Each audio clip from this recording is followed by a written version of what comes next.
नमस्कार दोस्तों, क्या आप भी अपने गेहूं के खेत में जाकर जब पौधों को देखते हैं तो निराश हो जाते हैं क्योंकि उनमें वो फुटाव और वो हरियाली नहीं दिख रही जिसकी आपने उम्मीद की थी? क्या आपके पड़ोसी के खेत में फसल लहलहा रही है, कल्ले गिनने पर खत्म नहीं हो रहे, लेकिन आपके खेत में एक बीज से मुश्किल से 2 या 3 कल्ले ही निकल पाए हैं? अगर ये स्थिति आपकी है तो घबराने की बिल्कुल भी जरूरत नहीं है, क्योंकि आज का ये वीडियो आपकी खेती करने के तरीके और आपकी फसल की पैदावार दोनों को पूरी तरह से बदलने वाला है। आज हम विज्ञान और कृषि अनुसंधान के गहरे सागर से निकलकर एक ऐसा नायाब और जादुई तरीका आपके लिए लेकर आए हैं जो न केवल सस्ता है बल्कि इतना प्रभावशाली है कि यूरिया के साथ इस एक चीज को मिलाते ही आपके खेत में कल्लों की ऐसी बारिश होगी कि आप गिनते गिनते थक जाएंगे। ये कोई सुनी सुनाई बात नहीं है, बल्कि पूरी तरह से रिसर्च और मैदानी परीक्षणों पर आधारित एक ऐसा फॉर्मूला है जो गेहूं की फसल की काया पलट कर देता है। दोस्तों, स्वागत है आपका हमारे चैनल पर,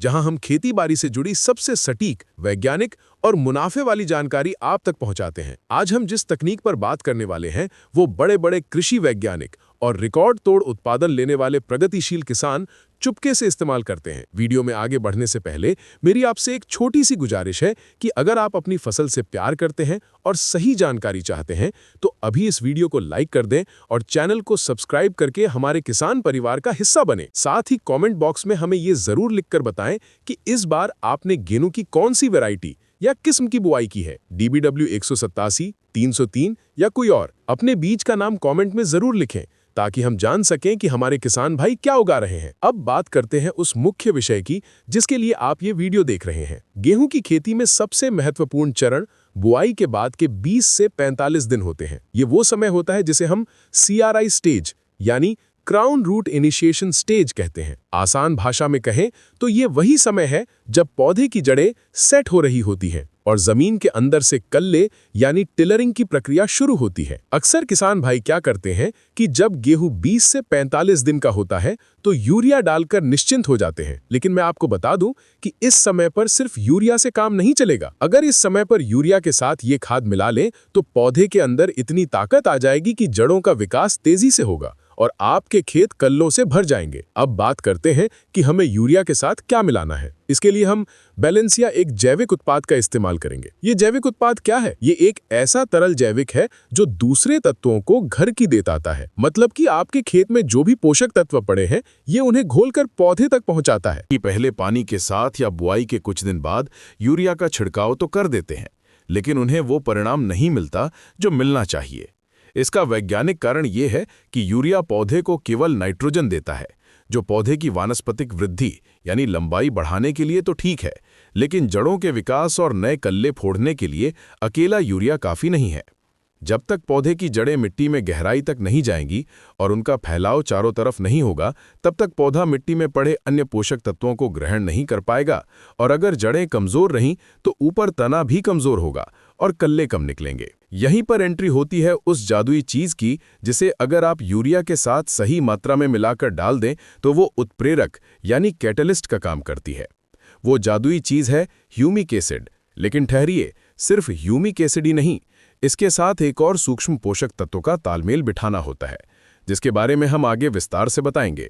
पहले ये समझना जरूरी है कि ह्यूमिक एसिड आखिर है क्या और ये जादुई क्यों कहलाता है।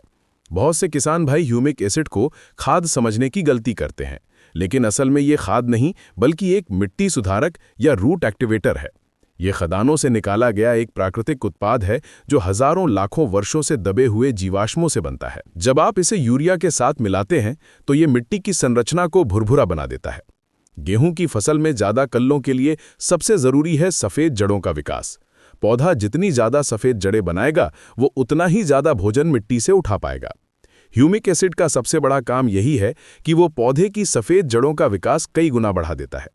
अब जरा इस विज्ञान को गहराई से समझते हैं कि आखिर खेत में होता क्या है। जब आप खेत में यूरिया डालते हैं तो वैज्ञानिक शोध बताते हैं कि पौधे उस यूरिया का केवल 30 से 40% हिस्सा ही इस्तेमाल कर पाते हैं। बाकी का नाइट्रोजन या तो गैस बनकर हवा में उड़ जाता है या फिर पानी के साथ जमीन में इतना नीचे चला जाता है कि पौधे की जड़ें वहां तक पहुंच ही नहीं पाती। इसे लीचिंग और वोलेटिलाइजेशन कहते हैं, यानी आपके पैसे का एक बड़ा हिस्सा बर्बाद हो जाता है। लेकिन जब आप यूरिया के दानों पर ह्यूमिक एसिड की कोटिंग कर देते हैं या उसे साथ में मिलाकर डालते हैं तो ये एक कीलेटिंग एजेंट की तरह काम करता है। कीलेटिंग का मतलब है कि ये नाइट्रोजन के अणुओं को पकड़ लेता है और उन्हें धीरे धीरे पौधे को उपलब्ध कराता है। इससे यूरिया की बर्बादी रुकती है और पौधे को लंबे समय तक पोषण मिलता रहता है। इसके अलावा हमारी मिट्टी में फास्फोरस, पोटाश, जिंक और आयरन जैसे तत्व पहले से मौजूद होते हैं, लेकिन वे फिक्स अवस्था में होते हैं, यानी पौधा उन्हें खा नहीं सकता। ह्यूमिक एसिड इन अघुलनशील तत्वों को घोलकर पौधे के मुंह तक ले जाने का काम करता है। जैसे ही पौधे को ये भरपूर खुराक मिलती है, वो अपनी पूरी ताकत कल्ले निकालने में लगा देता है। लेकिन जैसा कि मैंने शुरू में कहा था, इस जादुई फॉर्मूले को पूरा करने के लिए हमें एक तीसरी चीज की भी जरूरत होती है, और वो है जिंक सल्फेट। गेहूं की फसल जिंक के प्रति बहुत संवेदनशील होती है। अगर पौधे में जिंक की कमी हो गई तो पत्तियां पीली पड़ेंगी, ग्रोथ रुक जाएगी और कल्ले नहीं फूटेंगे। जिंक पौधे में ऑक्सिन नामक हार्मोन बनाने में मदद करता है। ये ऑक्सिन हार्मोन ही वह चाबी है जो पौधे को ये निर्देश देती है कि उसे अपनी लंबाई बढ़ानी है या नई शाखाएं कल्ले निकालनी है। इसलिए जो हमारा सुपर रिसर्च आधारित फॉर्मूला बनता है वो है 45 किलोग्राम यूरिया, उसके साथ 500 ग्राम से लेकर 1 किलोग्राम 98% वाला ह्यूमिक एसिड और साथ में 5 से 10 किलोग्राम जिंक सल्फेट। 33% या 21% जो भी उपलब्ध हो, लेकिन 33% मोनोजिंक सबसे बेहतर माना जाता है। इन तीनों का मिश्रण जब पहले पानी पर खेत में जाता है तो जो प्रतिक्रिया होती है वो देखने लायक होती है। इस मिश्रण को तैयार करने और प्रयोग करने का भी एक विशेष तरीका है, जिसे अगर गलत किया तो रिजल्ट नहीं मिलेगा। सबसे पहले आपको यूरिया के बोरे को किसी पक्की जगह या तिरपाल पर खाली करना है। इसके बाद ह्यूमिक एसिड, जो कि काले रंग का पाउडर या दानेदार रूप में होता है, को यूरिया के ऊपर छिड़कना है। चूंकि ह्यूमिक एसिड थोड़ा चिपचिपा हो सकता है या नमी पकड़ सकता है, इसलिए इसे अच्छे से मिलाना जरूरी है ताकि यूरिया का हर दाना काला पड़ जाए, यानी यूरिया के हर दाने पर ह्यूमिक एसिड की कोटिंग हो जाए। इसके बाद आप इसमें जिंक मिला सकते हैं। बहुत से किसान भाई पूछते हैं कि क्या यूरिया और जिंक को साथ में मिला सकते हैं, तो जवाब है हाँ, यूरिया और जिंक सल्फेट को मिलाया जा सकता है। इसमें कोई रासायनिक हानि नहीं होती है। लेकिन ध्यान रहे, डीएपी के साथ जिंक को कभी नहीं मिलाना चाहिए, क्योंकि वो रिएक्ट करके पत्थर बन जाता है। चूंकि हम यहाँ पहले पानी की बात कर रहे हैं और डीएपी हम बुआई के समय दे चुके होते हैं, इसलिए यूरिया, ह्यूमिक और जिंक का ये कॉम्बिनेशन पूरी तरह सुरक्षित और बेहद कारगर है। इस जादुई मिश्रण को खेत में डालने का सही समय क्या है, ये प्रश्न सबसे महत्वपूर्ण है। गेहूं में कल्ले फूटने का समय बुआई के 20 दिन बाद शुरू होकर 45 से 50 दिन तक चलता है। इसे टिलरिंग स्टेज कहते हैं। इस दौरान पौधे को सबसे ज्यादा भूख लगती है। अगर आपकी मिट्टी भारी है, यानी चिकनी मिट्टी है जो पानी को होल्ड करके रखती है, तो आपको सिंचाई करने से ठीक पहले इस मिश्रण का छिड़काव कर देना चाहिए और उसके तुरंत बाद पानी लगा देना चाहिए। इससे खाद पानी के साथ घुलकर जड़ों तक पहुंच जाती है। लेकिन अगर आपकी मिट्टी रेतीली है या हल्की है जहां पानी जल्दी नीचे चला जाता है, तो वैज्ञानिक सलाह यह है कि आप पहले सिंचाई करें और जब पैर रखने लायक जमीन हो जाए, मिट्टी में नमी हो लेकिन पैर न धंसे, तब इस मिश्रण का छिड़काव करें। ऐसा करने से नाइट्रोजन लीच होकर पाताल में नहीं जाएगी और पौधे की जड़ों को ही मिलेगी। अब चलिए थोड़ा और विस्तार में जाते हैं कि आखिर ये मिश्रण कल्लों की बारिश कैसे कराता है।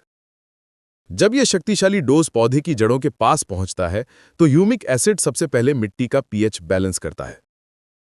गेहूं के लिए 6.5 से 7.5 का पीएच मान सबसे अच्छा होता है। अगर मिट्टी ज्यादा क्षारीय या अम्लीय है तो जड़ें काम नहीं करती। ह्यूमिक एसिड बफर का काम करते हुए जड़ों के आसपास का वातावरण सुधारता है। जैसे ही जड़ों को अनुकूल माहौल मिलता है, वे तेजी से सफेद जड़ें यानी व्हाइट रूट्स निकालना शुरू करती हैं। इधर जिंक अपना काम शुरू करता है और पौधे के अंदर एंजाइम्स को सक्रिय कर देता है। क्लोरोफिल यानी पर्णहरित की मात्रा बढ़ने लगती है, जिससे पौधे का रंग गहरा काला हरा हो जाता है। गहरा हरा रंग मतलब ज्यादा प्रकाश संश्लेषण या फोटोसिंथेसिस। पौधा सूर्य की रोशनी से ज्यादा खाना बनाता है। अब चूंकि पौधे के पास यूरिया से मिली नाइट्रोजन की ताकत है, ह्यूमिक एसिड से मिली मजबूत जड़ें हैं और जिंक से मिली हार्मोनल शक्ति है, तो पौधे के पास विस्फोटक ऊर्जा जमा हो जाती है। इस ऊर्जा को बाहर निकालने के लिए पौधा मुख्य तने के बगल से नए नए कल्ले फोड़ना शुरू कर देता है। जहां सामान्य खाद डालने पर एक पौधे से 4-5 कल्ले निकलते हैं, वहीं इस मिश्रण के प्रयोग से एक ही पौधे से 10, 12 और यहां तक कि 15 स्वस्थ कल्ले निकलते हुए देखे गए हैं। अनुसंधान में यह भी पाया गया है कि ह्यूमिक एसिड न केवल पोषक तत्व प्रदान करता है, बल्कि ये मिट्टी में पानी को सोख कर रखने की क्षमता भी बढ़ाता है। इसका मतलब यह है कि अगर भविष्य में गर्मी बढ़ती है या पानी की कमी होती है तो भी आपकी फसल सूखे का सामना बेहतर ढंग से कर पाएगी। ये एक तरह का बीमा है जो आप अपनी फसल को दे रहे हैं। इसके अलावा ये मिश्रण मिट्टी में मौजूद लाभदायक सूक्ष्म जीवों यानी कि बेनिफिशियल माइक्रोब्स की संख्या में भारी वृद्धि करता है। ये सूक्ष्म जीव केंचुओं की तरह ही किसान के मित्र होते हैं जो मिट्टी को उपजाऊ बनाए रखते हैं। यानी आप केवल इस साल की फसल ही नहीं सुधार रहे बल्कि अगली फसलों के लिए भी अपनी जमीन की सेहत बना रहे हैं। ये एक पंथ दो काज वाली बात है। एक और महत्वपूर्ण बिंदु जिस पर चर्चा करना आवश्यक है वो है लागत और मुनाफे का गणित। किसान भाई अक्सर महंगे ग्रोथ प्रमोटर या टॉनिक के चक्कर में पड़ जाते हैं जो बाजार में 500 से 1000 रुपए प्रति एकड़ तक मिलते हैं और उनका रिजल्ट भी अनिश्चित होता है। उनकी तुलना में ह्यूमिक एसिड बहुत सस्ता पड़ता है। बाजार में अच्छी क्वालिटी का ह्यूमिक एसिड 300 से 400 रुपए प्रति किलो के आसपास मिल जाता है। यूरिया और जिंक तो वैसे भी आप डालते हैं, तो मात्र 300-400 रुपए का अतिरिक्त खर्च करके आप अपनी पैदावार को 15 से 20% तक बढ़ा सकते हैं। अगर प्रति बीघा या प्रति एकड़ 2-3 क्विंटल गेहूं भी ज्यादा निकलता है तो ये निवेश कई गुना होकर वापस आता है। ये विशुद्ध रूप से एक मुनाफे का सौदा है। हालांकि कुछ सावधानियां बरतना भी बहुत जरूरी है। अति सर्वत्र वर्जयेत, यानी किसी भी चीज की अधिकता बुरी होती है। ह्यूमिक एसिड की मात्रा 1 किलो प्रति एकड़ से ज्यादा ना रखें अगर वो 98% शुद्धता वाला है। बहुत ज्यादा डालने से कोई अतिरिक्त फायदा नहीं होगा, बस आपका खर्च बढ़ेगा। दूसरी बात, यूरिया एक बार में ही पूरा ना डालें।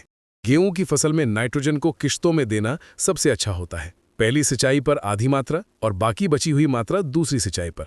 लेकिन ह्यूमिक एसिड और जिंक का प्रयोग पहली सिंचाई यानी CRI स्टेज पर करना ही सबसे ज्यादा फायदेमंद होता है, क्योंकि टिलरिंग की नींव यहीं रखी जाती है। अगर आप दूसरी या तीसरी सिंचाई पर इसका प्रयोग करेंगे तो तब तक कल्ले फूटने का समय निकल चुका होगा और आपको वो जादुई परिणाम नहीं दिखेगा। टाइमिंग ही खेती में सब कुछ है। इसके अलावा कई किसान भाई पूछते हैं कि क्या हम इसके साथ सल्फर यानी गंधक भी मिला सकते हैं? जी हाँ, बिल्कुल मिला सकते हैं। बल्कि अगर आपकी मिट्टी में सल्फर की कमी है तो 3-4 किलो सल्फर यानी 80% WDG या 90% दानेदार मिलाना सोने पर सुहागा होगा। सल्फर को चौथा मुख्य पोषक तत्व माना जाता है। यह गेहूं में प्रोटीन की मात्रा बढ़ाता है और दाने की चमक लाता है। सल्फर एक फंजिसाइड यानी फफूंदनाशक का भी काम करता है जो जड़ों को फंगस से बचाता है। तो अगर बजट अनुमति दे तो urea plus humic acid plus zinc plus sulphur, ये चतुष्कोणीय फॉर्मूला दुनिया का सबसे शक्तिशाली बेसल डोज बन जाता है। इससे आपकी फसल में पीलापन आने का कोई चांस ही नहीं रहता और फसल शुरू से ही एक अलग जोश में दिखाई देती है। अंत में मैं यही कहना चाहूंगा कि खेती अब केवल मेहनत का काम नहीं रहा, बल्कि ये स्मार्ट मैनेजमेंट और सही विज्ञान के इस्तेमाल का नाम है। परंपराएं अपनी जगह हैं, लेकिन जब नए अनुसंधान हमें कम खर्च में ज्यादा उत्पादन का रास्ता दिखा रहे हैं तो हमें उसे अपनाने में झिझक नहीं होनी चाहिए। आज हमने जो तरीका साझा किया है, यूरिया के साथ ह्यूमिक एसिड और जिंक का मिश्रण, ये कोई जादू टोना नहीं है बल्कि शुद्ध पौध विज्ञान है, यानी प्लांट फिजियोलॉजी है। ये पौधे की जड़ों को शक्ति देता है और जड़ें ही पौधे का पेट होती हैं। अगर पेट स्वस्थ और बड़ा होगा तो पौधा खाएगा भी ज्यादा और फल यानी अनाज भी ज्यादा देगा। इस बार जब आप अपने गेहूं में पहला पानी लगाने जाएं तो सिर्फ यूरिया का कट्टा लेकर मत जाइएगा, साथ में ह्यूमिक एसिड और जिंक जरूर लीजिएगा। अपने खेत के एक छोटे से हिस्से में ही सही इसे आजमा कर देखें। मैं दावे के साथ कह सकता हूं कि उस हिस्से की फसल पूरे गांव में अलग ही चमकेगी और आप खुद फर्क महसूस करेंगे। जब बालियां निकलेंगी तो उनकी लंबाई और दानों की मोटाई देखकर आपको अपनी मेहनत पर गर्व होगा। तो किसान भाइयों, देर किस बात की, उठाइए ये कदम और तैयार हो जाइए अपने खेत में कल्लों की बारिश देखने के लिए। याद रखिए, सही पोषण ही बम्पर उत्पादन की कुंजी है। मुझे उम्मीद है कि आज की ये विस्तृत और रिसर्च आधारित जानकारी आपके लिए बहुत काम आएगी। खेतीबाड़ी में ज्ञान ही वो खाद है जो कभी बेकार नहीं जाती। अगर आपके मन में इस फॉर्मूले को लेकर, मात्रा को लेकर या किसी और चीज को लेकर कोई भी सवाल है तो बेझिझक कमेंट बॉक्स में पूछें। मैं कोशिश करूंगा कि आपके हर सवाल का जवाब दे सकूं। ये वीडियो अपने अन्य किसान मित्रों, व्हाट्सएप ग्रुपों और फेसबुक पर जरूर शेयर करें ताकि वो भी अपनी पैदावार बढ़ा सकें और देश की प्रगति में योगदान दे सकें। खेती को घाटे का सौदा नहीं बल्कि मुनाफे का बिजनेस बनाना ही हमारा लक्ष्य है। वीडियो को अंत तक देखने के लिए आपका बहुत बहुत धन्यवाद। मिलते हैं अगले वीडियो में एक और नई और महत्वपूर्ण जानकारी के साथ। तब तक के लिए नमस्कार। जय जवान, जय किसान।